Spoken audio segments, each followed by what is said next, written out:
אני מתכבדת להזמין לבמה את משתתפי פאנל עתיד התעשייה בהנחיית טאשה סטוגניאבה, מנכ"לית אול סטודיו. אליה הצטרפו אופיר שריף, קריאיטיב ליד בקנדיבור, מיכאל סייפר, מנכ"ל השיווק של פלייפרפקט, ואזי וידרה, שותף מנהל בקרן Remagine Ventures. יחד הם ידונו במגמות, בטכנולוגיות ובכיוונים שיעצבו את עתיד תעשיית המשחקים. I am honored to invite the participants of our industry Future panel, moderated by Tasha Stognieva, our director at All Studio. Joining her are Ophir Sherif, creative lead at Candivore, Michael Saifer, VP of Marketing at playperfect, and Ezi Vidra, managing partner at Remagine Ventures. Together, they will discuss the trends, technologies, and ideas shaping the future of the games industry. So, hello everyone, and welcome to our Industry Future panel. And I'm very happy to be here with three amazing people with incredible amount of experience from different parts of our industry, from production and product development to marketing and venture investing. And today we will explore where our game development is heading and what we have today. So let's start with a quick introduction. Please tell us what your role is and what you work in your company. And okay, I give you a word. So let's start from Ophir. Right. Great, thank you. Hi everyone, my name is Ophir Sherif. I currently work in Candivore as a Ventures Creative Lead, which is a very wide title for me, being basically an art and product sort of like specialist that helps Candivore develop its future products. Prior to that, I was a creative VP at Paramount's Israeli incubator, and essentially I've been in the industry for over a decade now. Started growing from game art and concept art to essentially a wider variety of roles. So yeah, that's me. Hi Ophir. Hi everyone, my name is Ezi Vidra. I'm co-founder and managing partner of Remagine Ventures together with my partner Kevin here in the crowd. We're a pre-seed fund investing in AI native startups. We started at the intersection of tech, entertainment, gaming and commerce and have expanded since. Before starting investing in Israeli startups over a decade ago, I was the general partner at Google Ventures, head of Google for entrepreneurs in Europe, and I founded Google Campus in London. And we're very passionate about Israeli startups, and we were one of the most active funds in 2025. So excited to meet some of you today. Hi again. I was talking previously, so I guess some of you know that I'm the VP marketing of playperfect. Doing it for quite some time. Yeah, that's basically it. Okay, maybe a few words about myself. My name is Tasha Stognieva, and I've been in the industry about last 10 years. I started as an artist in Japan, and now I work as an art director at Moscow-based outsourced studio. So we make art for mobile games. We make environment art and character design and UI, UX and all that stuff for mobile games. And as we all work in mobile games, so we focused on this part of industry today. Before we talk about the future, let's first look at the present. AI has dominated the conversation over the past couple of years, but it's far from the only thing that has changed our industry. So I'd like to start with a broader question. Looking beyond AI, what has been the biggest change in your life, in the game industry over the past couple of years, and how has it affected the way you work? So we talk about non-AI things. Who wants to start? I'll start this one. You'll take the next one. Okay. We'll ping pong it. Okay, sure, go ahead. Thank you. Well, I'll say first of all, it's hard to separate, mostly because even non-AI stuff is affected by AI development, and market shifts are happening constantly because of it, but I think we'll get to that a bit later on. Most interesting thing is happening right now in our sector mostly is the market's reaching maturity at this point in time. We notice it in the rising cost of marketing and how hard it becomes to distribute games. We personally see it in our studio in the rising cost of CPIs and how stiff and full the competition became. it mostly affects essentially how difficult it is to create a good game that has broad appeal and bring it to the right people, the people who will be interested in your product. It's happening, by the way, not only in mobile, we also see it in the other, I think, growing sector of the Israeli industry, which is the indie games. Over there, you see it in increased nichization, I'll say. I'm not sure if that's a proper term, but the growing of small niches who have very specific needs and audiences who demand, essentially, very specific things. Right. Yeah, I agree with that, but I would say that because of AI, maybe the effort for content creation went down and more content is created. There's an interesting graph by the FT that came out on the 6th of June that shows the number of apps, not just gaming, but apps overall skyrocketing, but the usage, the number of reviews and apps with significant usage is actually either stayed the same or went down a little bit. So I think that the number one challenge that changed with AI in the last 2 years is player attention. Right. Like we went from the CEO of Netflix talking about our biggest competitor is Fortnite to even Fortnite is too much attention these days for kids. They want snackable, quick experiences. It's like difficult to get into a story. So in a way, one thing didn't change, and that's basically the need to create great experiences for users. But when there's more supply, it's harder to stand out. Right, it's a very important point of view. Thank you. Yeah, I mean, Michael? I won't repeat what Guy said. It is became really hard to promote a new game out there. I would say that what we've seen recently is the tough competition that is coming, obviously, from the hot markets like Turkey, that just printing amazing games. And it's really hard to compete because those studios are really hardworking. Not to mention the Chinese headquartered studios that have grown their investment in the UA. Based on AppsFlyer, it has grown by 22% year over year. And right now, their UA budgets are responsible for 34% of UA budgets. So the competition is tough, both when it comes to create new games, export, make more features within the games, and obviously to compete on the UA aspect of it. Yeah, thank you. It sounds like AI is only one part of much bigger transformation. That brings us to my next question, so about AI. How has AI changed your day-to-day work, and what has become part of your everyday flow? Maybe we can start from you, Izzy, and your experience about making prototypes and all that. So we're investors, and I have to say, maybe it's non-representative because we're not game developers ourselves, but my partner sitting here has been completely red-pilled. We replaced a number of tools that we previously used to pay for and just created our own tools with vibe coding. Another aside, I have a domain that I own since 2007. I've been renewing it for 19 years and paying that price.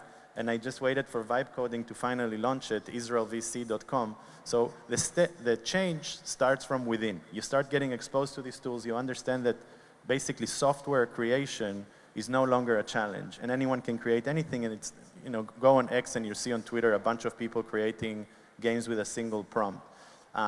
So AI is changing content creation. AI is changing every aspect of game creation from QA, retention, engagement, analytics, prototyping, asset generation. But the fact that you can create 10,000 versions of an asset much quicker and much more personalized, perhaps, doesn't change the fact that you have to get people to love your product. And I think that hasn't changed. So I just want to, people have heard AI all day today. Some things have changed in terms of the speed and the cost, but not everything changed. And the other thing I would say is that funding in the gaming category went down 86% in Q1. So there's also much less money going around. So another thing that gaming entrepreneurs need to be aware of. Yes, and what is your take, Michael? Obviously, AI has a lot of impact on our day-to-day work, mainly when it comes to creative production and faster iteration, deep analysis when we use it as a second brain, competitive research. Maybe one day Sensor Tower won't be relevant, but not yet. Yeah, I mean, but I would mention that fact that each AI tool needs to have a proper driver that drives it. So if you don't have the license, right, you have to know how to drive those algorithms and ask the right question in order to make the most efficient outcomes out of it. Yes, it's very important who's behind of the wheel, right. Actually, I'd like to ask the opposite also. What hasn't changed? What remains irreplaceable despite AI? I think, Ophir, you have an interesting point of view on this question. Yeah, I think that games still need to be good games, essentially. Yeah. Just as you mentioned, right? Eventually, the fact that we have endless entertainment doesn't mean that it's good endless entertainment. It's just endless. And people are still waiting for good games and good products to entertain them, essentially. So the craft of actually creating good entertainment and getting it to the right people is still the same, even though the toolkit and the landscape are changing constantly. Yeah, I would say that if you look at sort of like the cost of bringing games to the market, right? Like a AAA game is like a movie, you know, like some of them cost hundreds of millions. The returns, you know, also are correlated. Casual games still cost double-digit millions to bring to market and get to scale, and then maybe indie you can do it on a bootstrapped or a much lower budget. With AI now, I think that small teams can accomplish much more. So in a way, like we always looked at teams before as investors when we're looking at what they're capable of doing, but in a way now the team is more important than ever. So you ask what didn't change. I think that actually the talent and the experience can play a big role now, because when everyone can create, the people that really know what they're doing and like have this experimental mindset, etc., can really stand out. So it's an opportunity to do that. But the other thing that didn't change is UA is hard and will continue to be hard. It's getting more expensive. And I think even there needs to be a lot more innovation in sort of like how we build community, how we get to users. Even before the game is out, there's a lot of work that developers can do that you can't really skip right now. Right, Michael? I'll skip this one. Okay, so we've talked about today's challenges. Let's switch gears and talk about the future. Where do you think game development is heading? And what do you think will define the next generation of game development?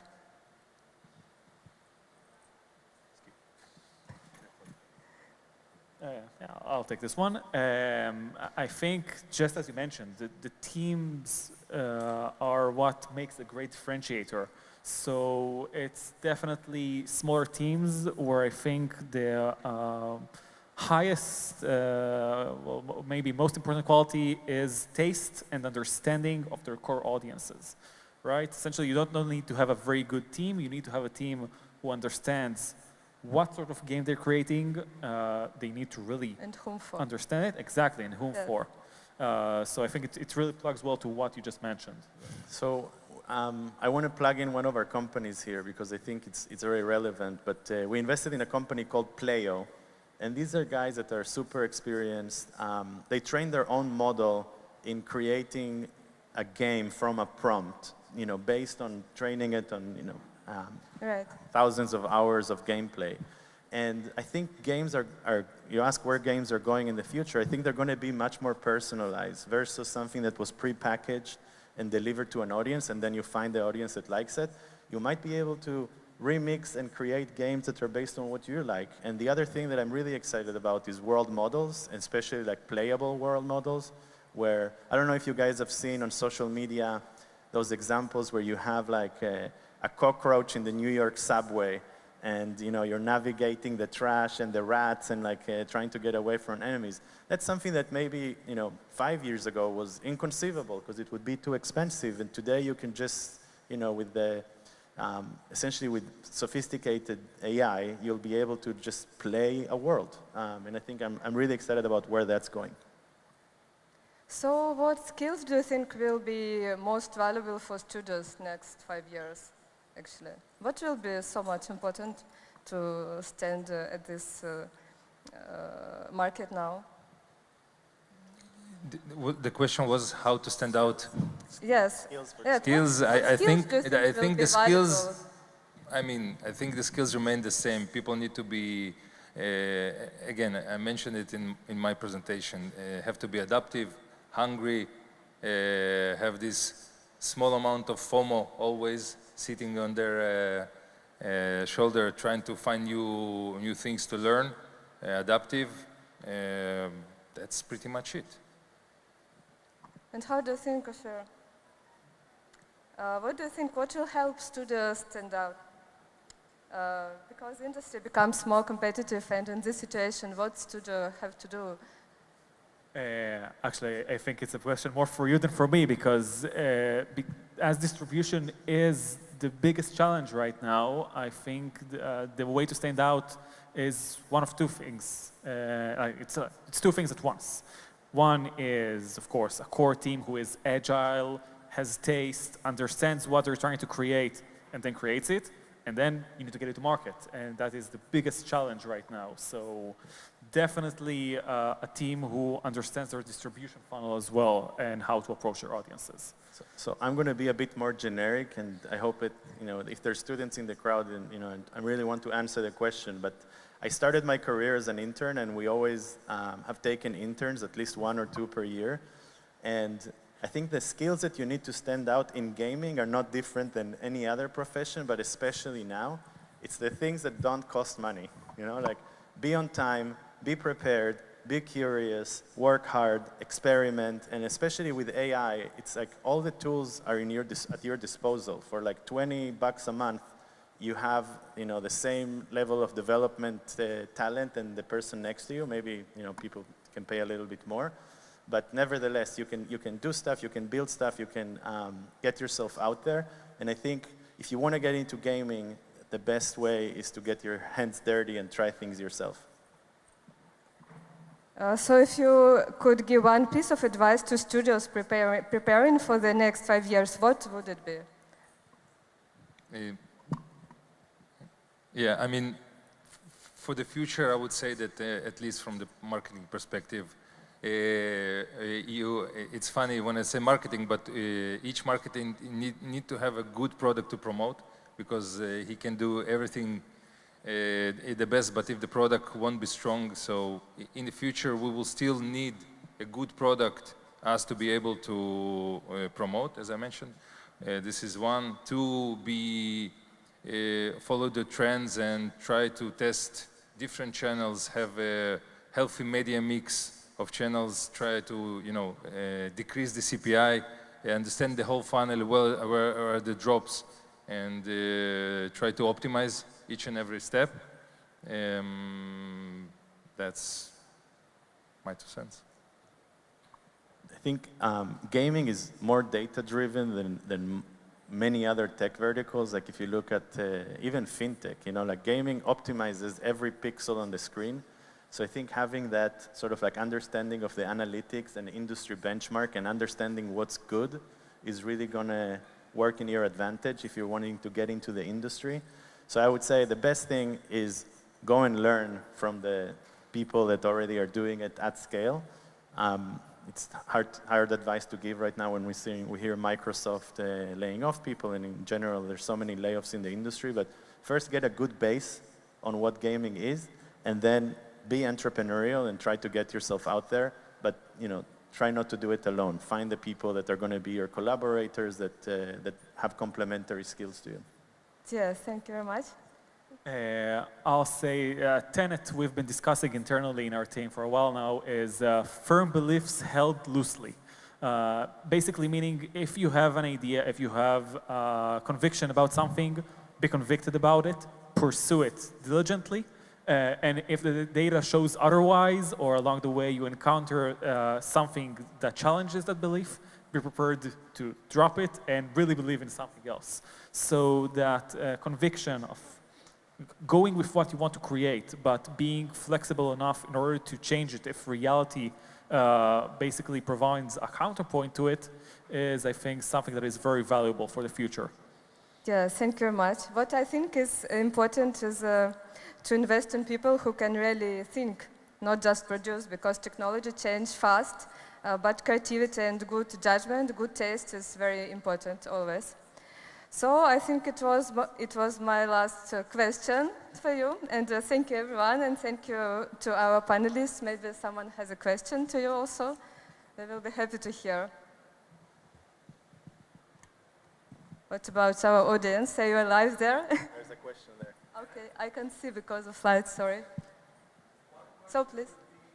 What would be the number one advice for a student who wants to do something major and gets to be in that level in like 5, 10 days? What would be the number like the first thing? Yeah, amazing question actually, yes.